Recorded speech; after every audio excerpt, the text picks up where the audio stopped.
Welcome to Rising Leader Talks, a podcast where we don't just talk about leadership, we actually live it. And I'm Unique Robinson, a first generation corporate professional who is still climbing the ladder, trying to figure things out. And I hope to share some hard one lessons that I've learned along the way, and also give you some insider strategies on how to really navigate this corporate chessboard of the world of professionals, and hopefully share some unfiltered truths that will empower you to take control of your career and to really live and achieve your wildest dreams. And so today I have Tiffany Francis here as a guest.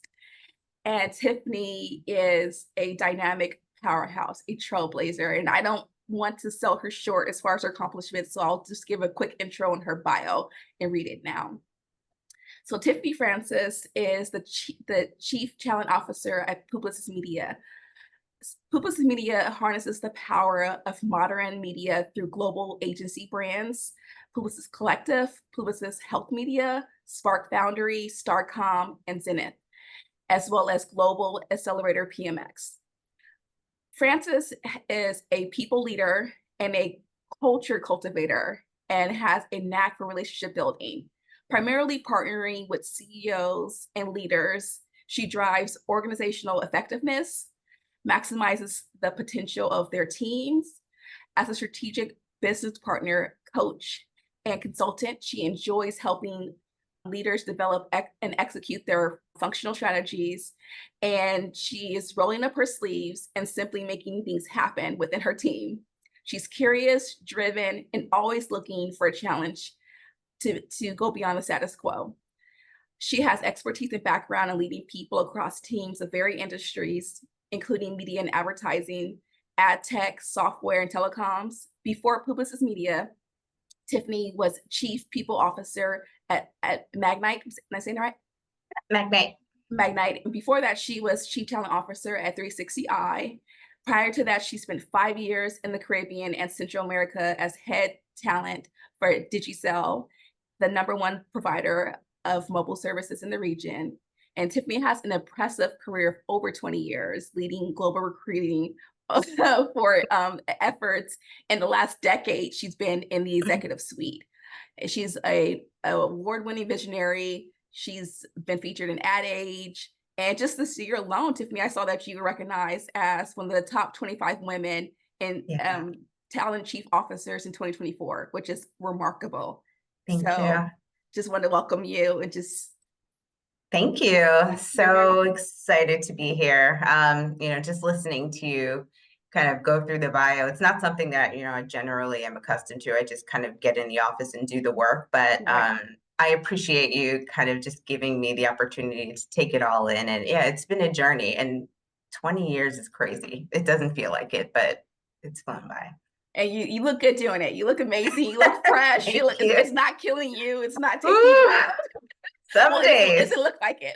Not today. Not today. Not yet. Not today.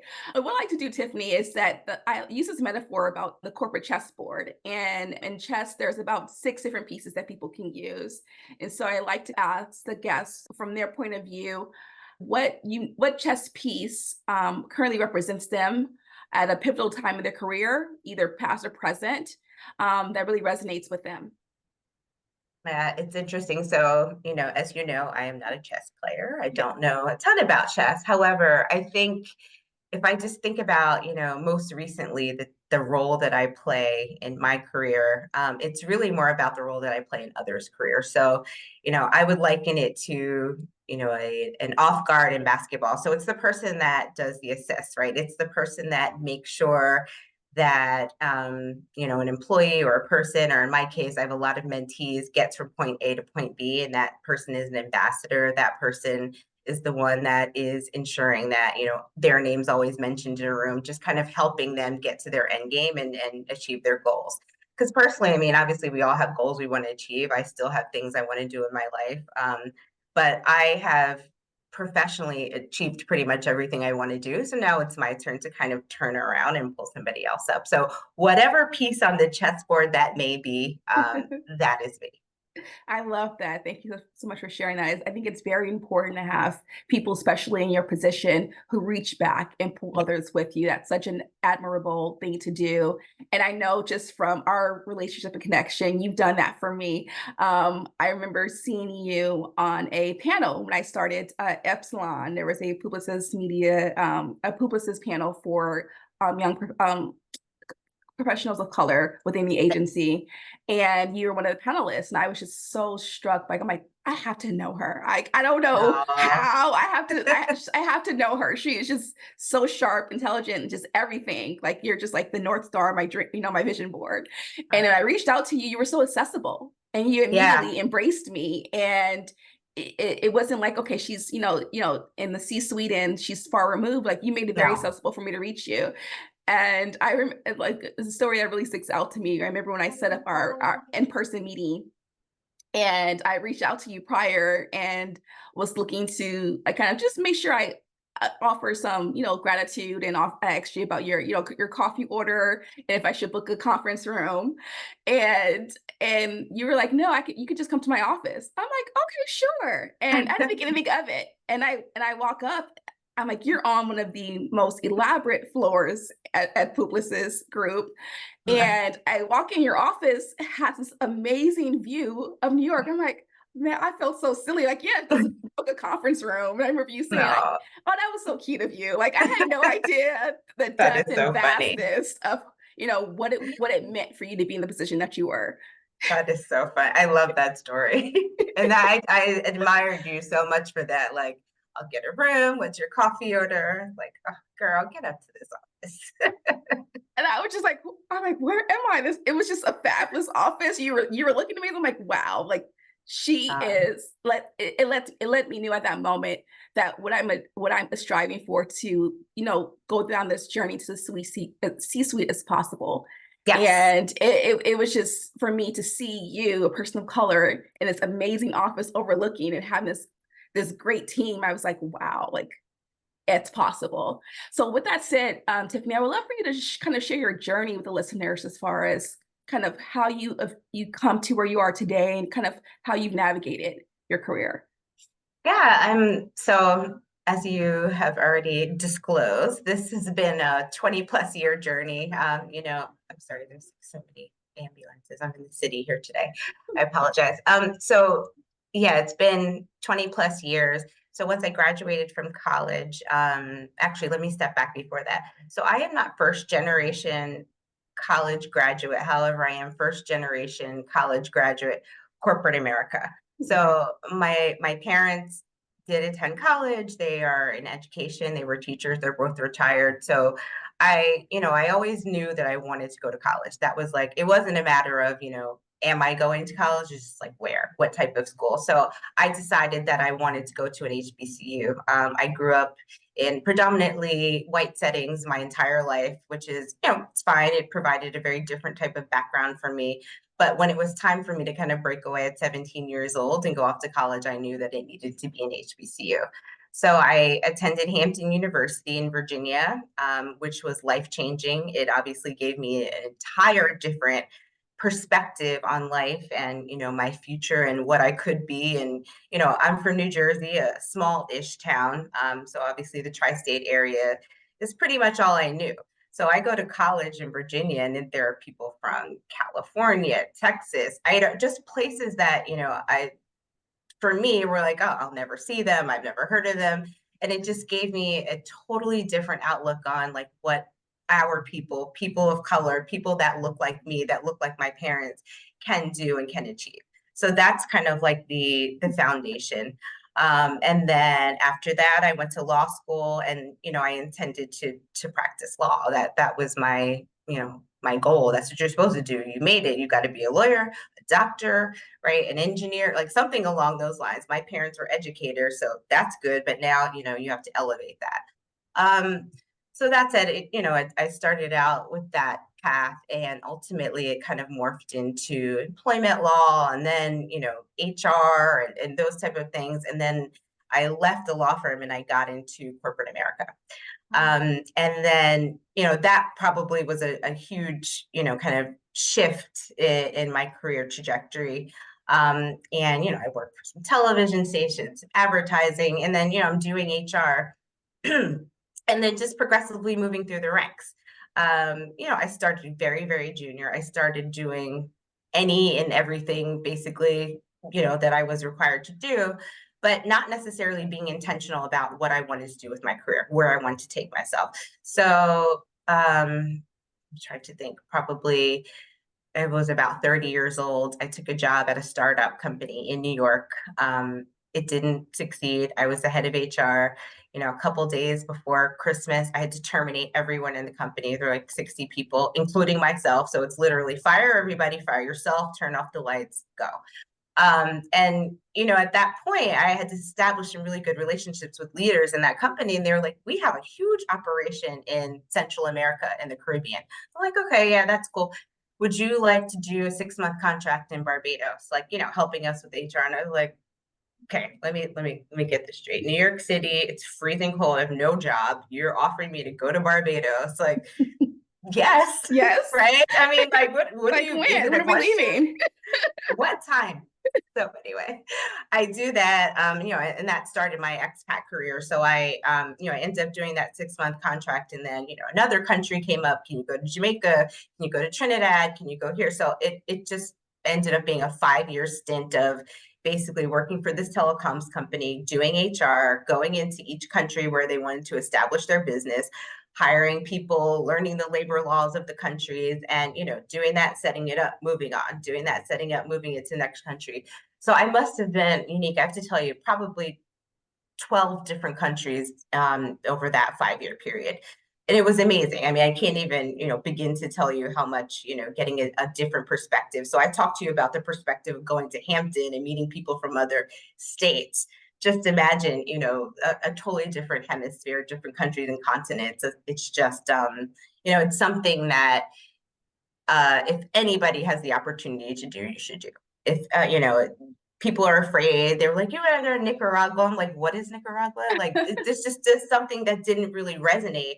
And particularly, people of color, we tend to kind of, stick with our own, stick with what we know, stick with what is familiar and safe. And, had I not done that, I wouldn't be where I am today. So PS, I do that stint, came back home probably, 5 years later.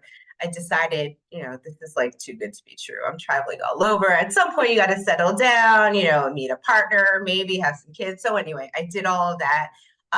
And yeah, I just, from there, I really was intentional about what I wanted to do. I knew I wanted to be in the C-suite. I knew I wanted to be a chief talent officer.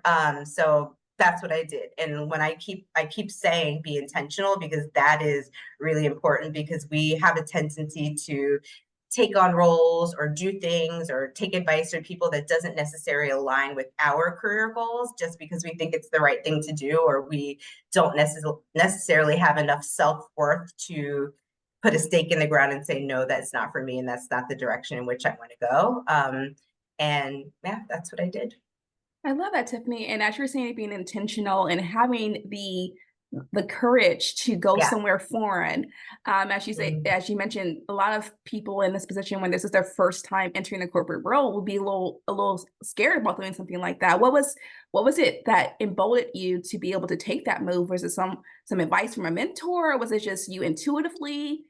Like, Yeah, it's a good question. I don't know exactly I mean, part of it is probably me and my personality. I've kind of always been, that person that's a little bit curious, and that's a little bit of an envelope pusher. Like, really? No? Why? You tell me no, I just want to figure, I go, maybe it's no, but let me just do a little bit of digging and figure out why. And then also personally, where I was in my life, I think, if, like I told you, I had no job, like I was, single and I made children. Like, if there were any time that I could do that, that was the time. And logically, to me, that made sense.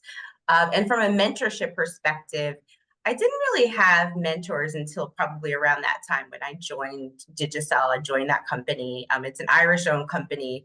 And, one of the board members and I just got really close, like an older Irish middle-aged white guy, right? Like nothing in common with me, didn't know anything about the US, let alone like me coming from an HBCU and, being proud women of color. Like none of that resonated, because it's not necessarily about that, but it's more about, the potential that he saw in me to like, you know what, I think you would be great coming to Barbados and taking on, this assignment. And he took me under his wing. And, that's another part of what I would like to talk to you about. And just, I really want that to resonate, that advocacy is extremely important. If there is, I talked about being intentional. So yes, you can do that for yourself, but you really, really need to find someone that can and will advocate for you professionally, personally, whatever that is.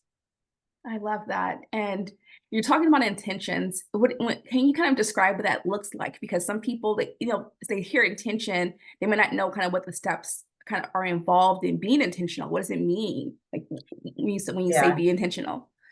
Yeah, I think it's, having a plan. And when I say plan, I don't mean like I'm not a type A type person. Like I don't, schedule everything, write everything down. Like I'm not, hyper organized, but I do kind of tangentially know what I want to do or kind of what I want to do. So if I'm whiteboarding, here's point A where I am today, here's, point B where I'd like to get to.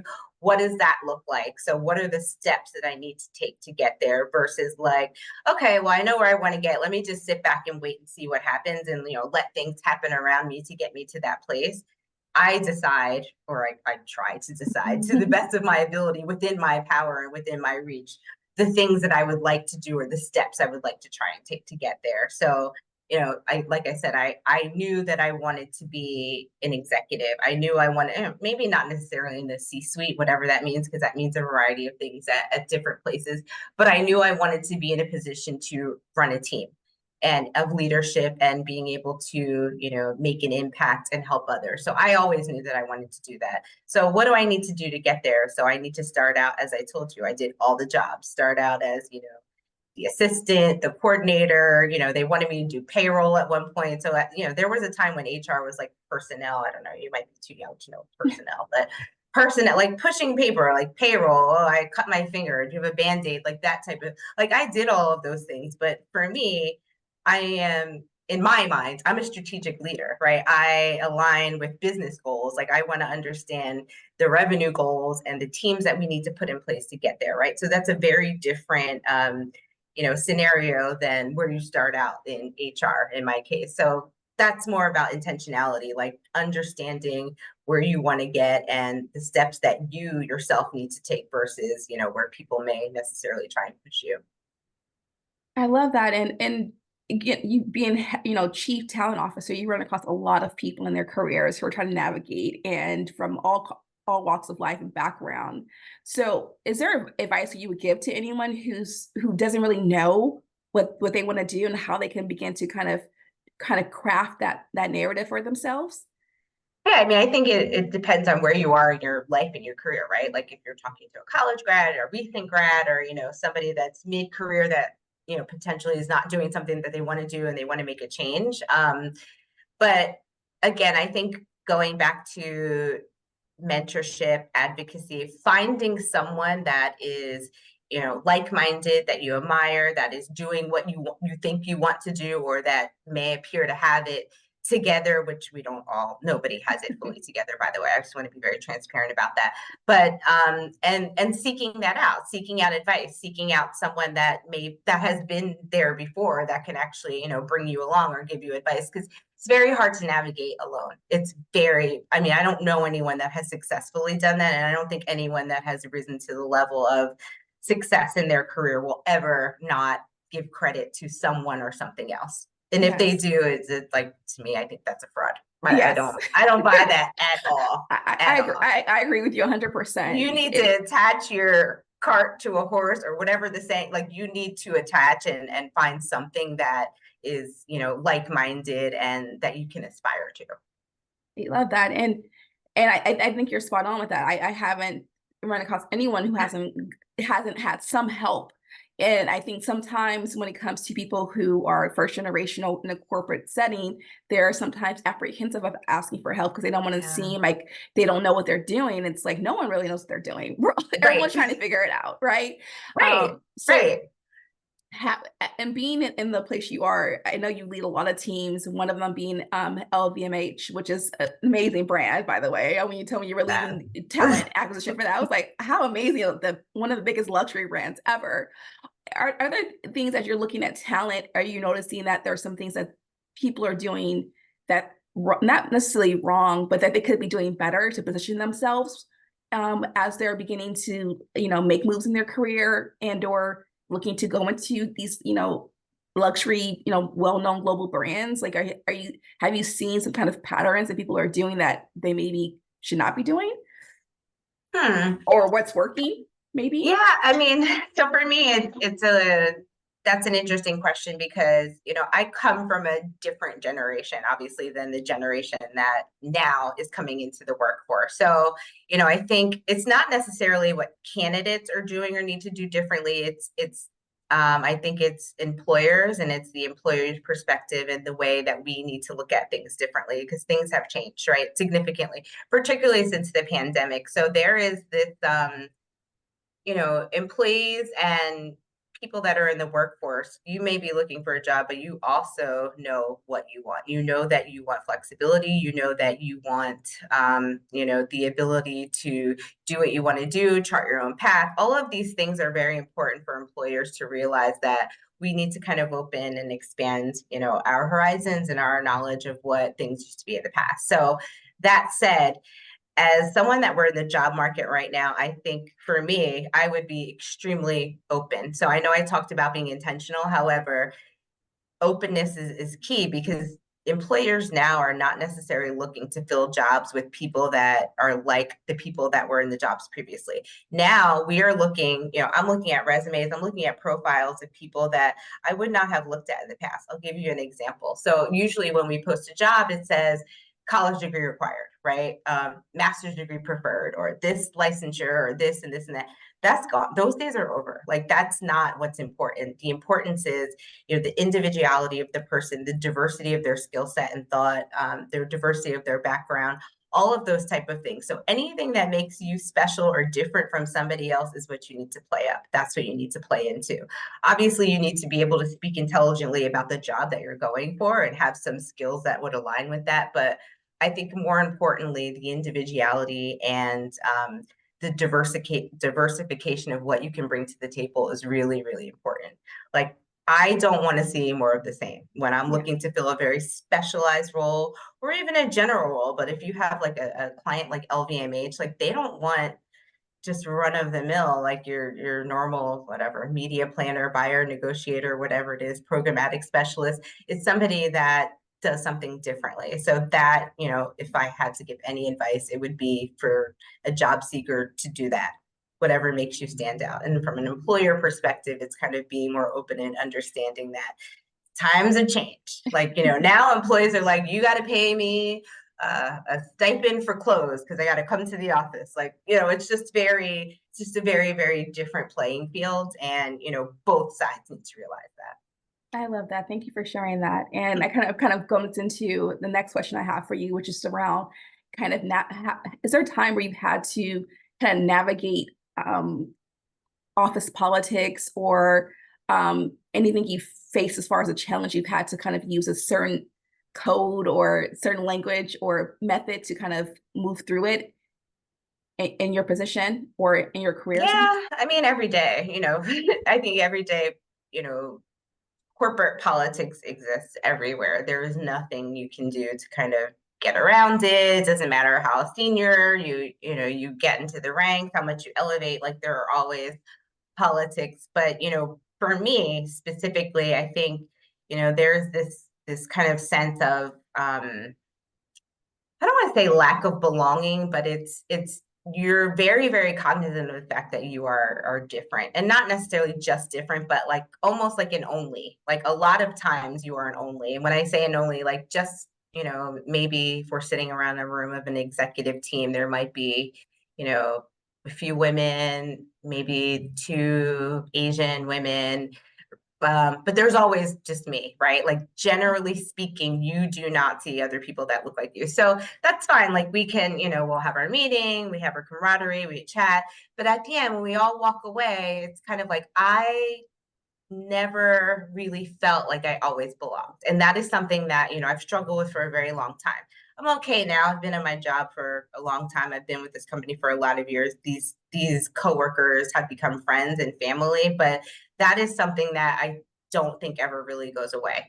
And, it can be confused with imposter syndrome because you'll be sitting there and you're like, God, why am I not gelling? Why am I not meshing? And you are from a professional perspective, but you just don't necessarily feel like you are one of them, right? Or one of the team, or, I'll give you an example. So once we went on a retreat, not at my current job, another job, went on a retreat, everyone's away. So, you have these team building activities. You get on a bus, everyone gets on this bus, we're going to a bowling alley. So that's great. So before we get on the bus, there's like a cocktail hour, everyone's talking, I'm mingling, I'm talking to everyone. But then you get on the bus, they're two-seaters, right? So this is the time where you get like, you know, intimate. And when I say intimate, I don't mean intimate. I mean, Yes. but you're getting personal. So everyone, you get your partner, you get on the bus. And I'm like, oh my God, this gave me so much anxiety. You know why? Because I had no problem talking, mingling around everyone. Oh, Tiffany, ha ha ha. But then when we get on the bus and someone has to sit right next to you, they have to really talk to you, who's it going to be? Do you know who sat next to me? Ooh. No one. No one sat next to me. And right, it is what it is, but the point is, and it wasn't intentional on their part, it just wasn't a thing. Like, no one is making a concerted effort to make sure that everybody feels like they belong. That is why I live my life with intentionality, doing just that, particularly at work, because there is a difference between diversity and inclusion, right? So we're all diverse. We have women of color, senior, this is great, we're doing a good job. But if there's no inclusion, then it doesn't work. Wow, and thank you for sharing that story. And as you're sharing that, I'm wondering, so what does someone in your position? I know you're okay, and it's fine. You're moving Well, you through have to it. be, right? We Yeah, have to I be have to be. okay, right? So, but how Yeah, do you have that just unwavering self-worth where you're not questioning yourself? You yeah, know, like yeah. like So that's what I mean. Like it does present a lot of time as like imposter syndrome. Like am I even worthy of being here? Like, it doesn't seem like I'm the same. And I don't really know the answer to that question besides knowing your self-worth. Just, I really have to be introspective and say, you know what, I know what I'm talking about. I know my job. I do it very well, obviously. And it's not just me, saying I do very well because I can look at, accolades or what I've received or, what I've achieved thus far. So I know this to be true. And I got to get out of my own head that, I don't deserve to be here. I'm not being included for, some reason. And it's you got to deal with it. Like that is really something that you have to deal with. And I think that's probably something that doesn't ever go away. I mean, this is just my experience, but I would say it's probably something that you will have to expect to live with. yeah. And so what I'm hearing you saying that is you have to always be conscious and intentional about reaffirming yourself Correct. Constantly, more than anybody, more than every day, anybody every every day, day. So every you day. have to be one telling yourself and patting yourself on the back. Yep. And it has to be a realistic thing or Yeah. kind of shrink, right? Yes. No days Um, off from that. No days off. so I'll shift a little bit in regards to something you wish someone would have told you that would have helped you along the way. That is there maybe a time where you kind of look in retrospect or in hindsight, like if I would have known this, I would have maybe done this differently. Yeah, I think I've been really fortunate. I would like to say, I think I've been really fortunate in my career where I can't recall any like gotcha moments or, oh my God, that was such a huge like misstep that, it's really hard for me to recover. I have to walk it back. I mean, obviously I've learned lessons, but I don't think that there's been any one big thing. But if I, were giving someone advice or if I were, thinking about, myself, I would say, back to the advocacy, having someone advocate for you, but also advocating for yourself, back to knowing your self-worth because it's going to serve you well later, like the position I'm in now where I have to constantly do that. Knowing your self-worth, advocating for yourself and speaking up. Like that's another thing. A lot of times we feel like, okay, well, because of that, I definitely can't say anything about that. I'm just going to take that, or I'm just going to, accept that and not do that. And you got to look around, because a lot of your counterparts wouldn't do that, but you feel like, because maybe, historically we have been marginalized in corporate America, or what that is, that we're just going to, take that and not speak up. And that's something my mom taught me, like, closed mouths don't get fed, right? You have to speak up. So in a way that is respectful, with diplomacy, that doesn't, offend or put anyone in the defense, but you still have to advocate and speak up for yourself. And I wish I would have done that a little bit earlier. Okay, so having self-advocacy for yourself 100%. earlier. 100%. Okay. I love that. And what do you think are some biggest challenges maybe that leaders or rising leaders are facing when it comes to, asserting their career and or having the impact that they want to have?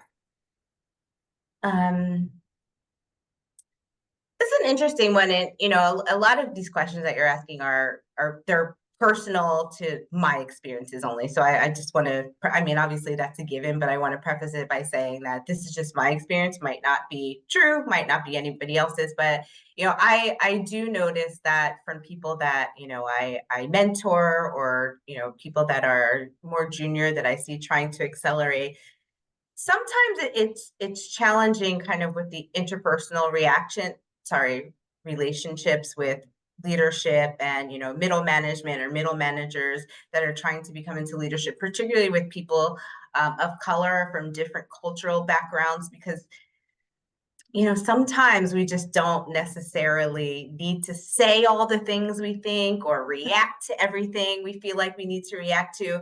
And it's cultural, right? Like, there are deep layers of cultural underpinnings that kind of come out.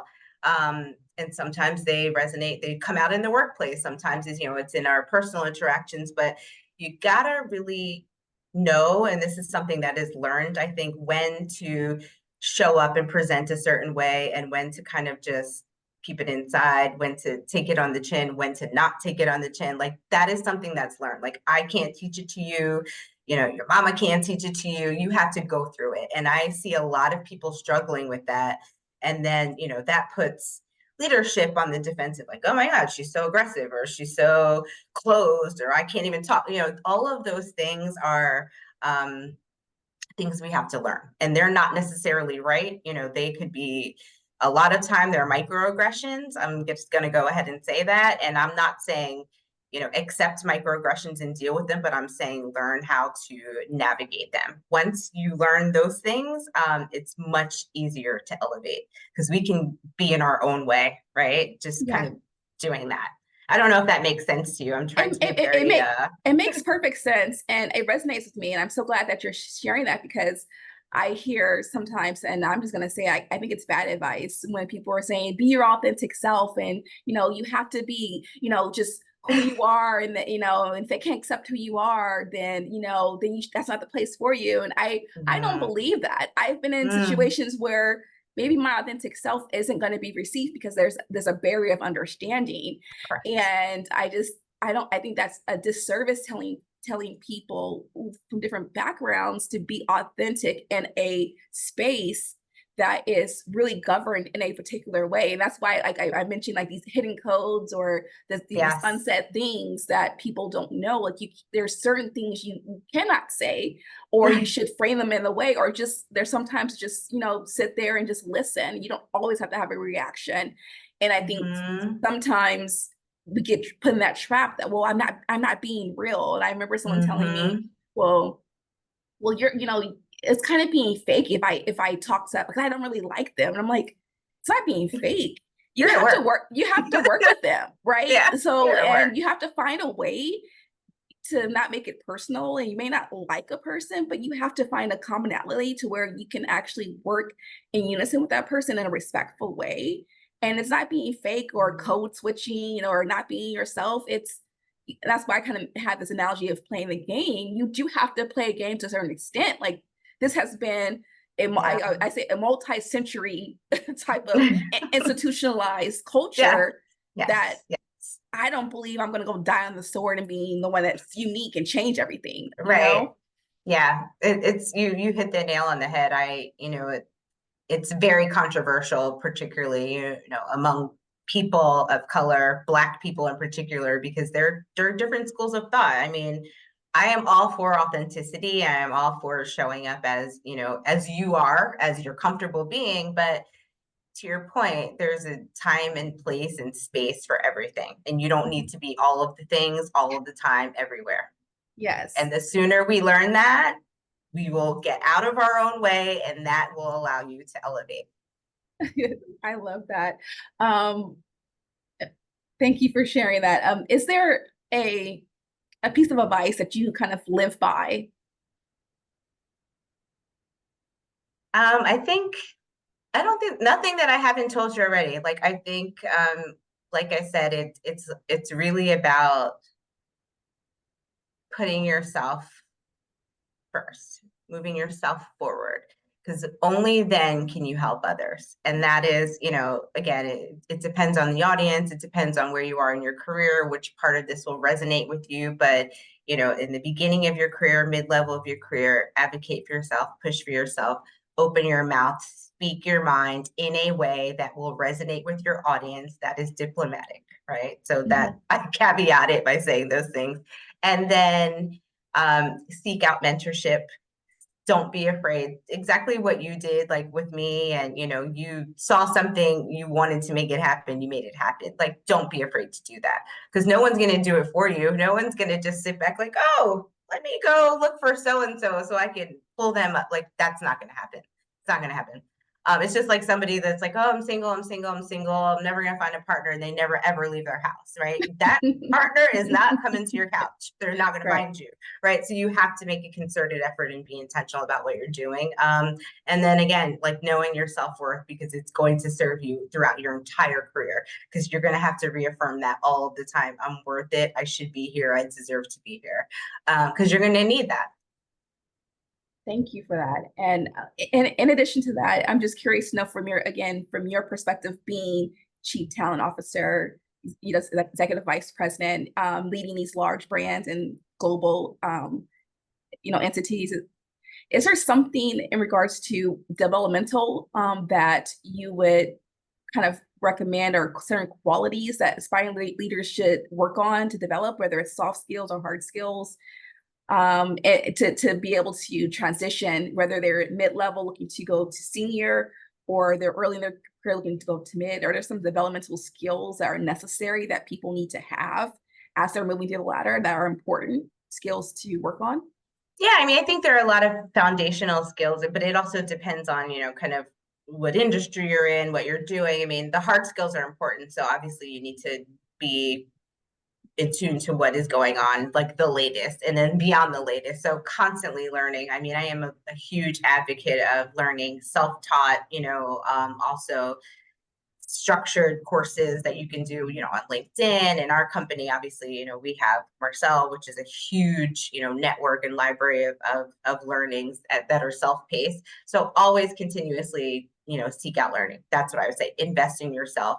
Even if your company is not going to pay for it, that is something that you should absolutely do.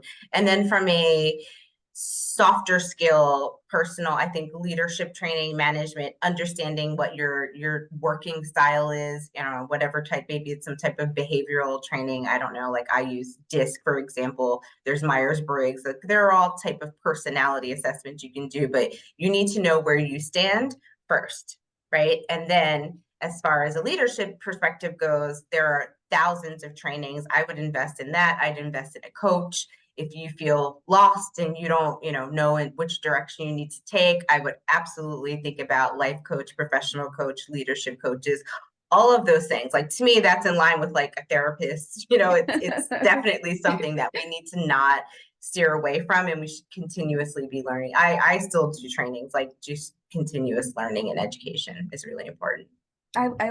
Everything you said is extremely important, and add to that, I think that's something that I've noticed that people are challenged with, that they probably should get some really developmental skills, is around how to manage conflict.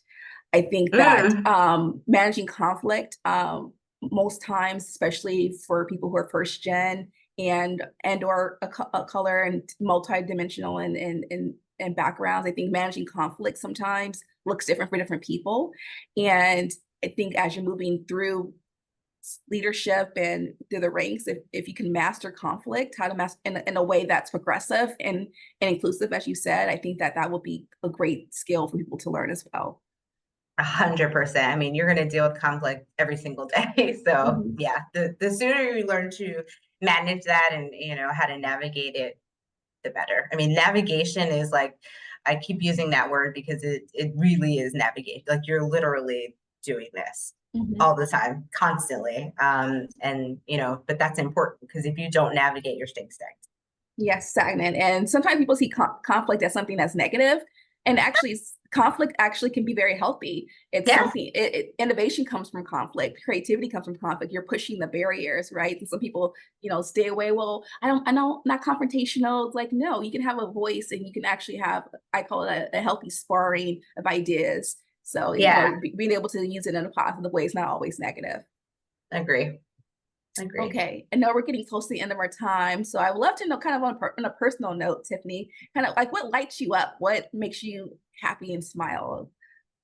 Um, my kid. I have an 11-year-old daughter who is like my entire world because I feel like, you know, everything I do since she was born is for her, right? So Mhm. everything. And it's so funny, like when you become a parent, it just becomes all consuming, obviously, but it manifests in places that you wouldn't even expect, like even work, like the way I plan my meetings or plan my day, like everything I do is around her. So that's the first thing. My children, my family, my children, my child, I have a dog, so children. My family, I love to travel. I think, you know, since, you know, experiencing living in different places, the travel bug is in me. So we travel a lot together. We have, you know, mother-daughter trips all the time. She's been to, you know, lots of different countries. Fashion, I have a passion for fashion. You talked about, you know, Louis Vuitton, Moet Hennessy, one of the clients that I helped our company pitch and win, like that is just luxury, all things beautiful, all things way too expensive that I can't afford. Like those are the things I like. Fine wine, eating, travel. That's really what I'm into. Oh, that, yes, and if you ever have a chance of in pleasure of meeting Tiffany, she exudes that. You're just Ah, exude. I remember I came, I'm like, oh, she is dressed to the nines. Look at this. She's amazing head to toe, just so you're so inside and sweet. out. You're so I sweet. have another question for you, Tiffany. Kind of what's next for you? Like, you've done so much in your career. You've been this executive for over a decade and Yeah. leading global, teams and huge, large brands. Like, what's next for you?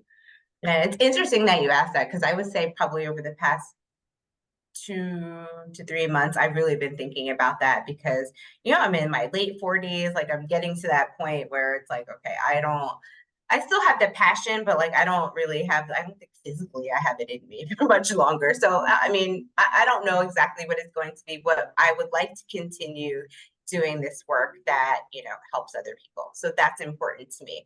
So, you know, leave when I eventually leave corporate C-suite, I think I will probably do some type of, you know, consultancy on the side, like something to keep me in that fold and making sure that I, you know, am helping other people. Like there's so many people that need someone to guide them that don't have anything or have anyone that they can actually, you know, look forward or look towards to help them get to the next level. And that's what I want to do. So I don't know what that looks like. I don't know how it's going to manifest. I mean, I'm not necessarily the entrepreneurial type, but maybe I can be, but I know one thing, I don't plan on working, you know, probably I got maybe 10 more years in me. 10 good years. Well, 10 good years. 10 good years left. College, you know, I'm just thinking about that. College for my daughter, and then I think I'll call it a day. Well, I know whatever you do next is going to be extremely sensational, and I know you will always continue to give back. And I appreciate you being just such a pivotal mentor for me in helping guide my steer my career as I move into my career 2.0 is what I like to call it. And Yep. before we end, is there any book that kind of changed your life that you recommend, or a podcast that you listen to that you It, recommend? it's so interesting that you asked me that because I was thinking about I saw that you were like, oh, I want to talk about the question. And I don't really like this podcast thing, I really don't do that. Like I just Mhm. um you know, I don't really take the time necessarily to do things outside of work that are just for me, but that question inspired me, so I'm going to. So I would love if you would send me any recommendations or things that I could listen to, because I really don't. I mean, like I said, it's work, it's the kid, it's her homework, it's whatever she's reading. So that is my life. But I am open and to recommendations and suggestions.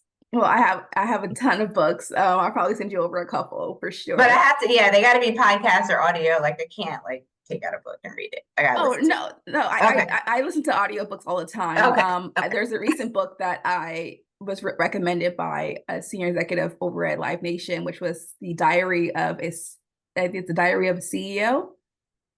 Oh, And his name, I believe, is Steve Barnett. I think his name is. Um, so I have on my list that she highly recommended that for me. So okay. yeah, I believe it's called The Diary of the CEO. Let me pull it up really quick. So Yeah, I would love to hear that.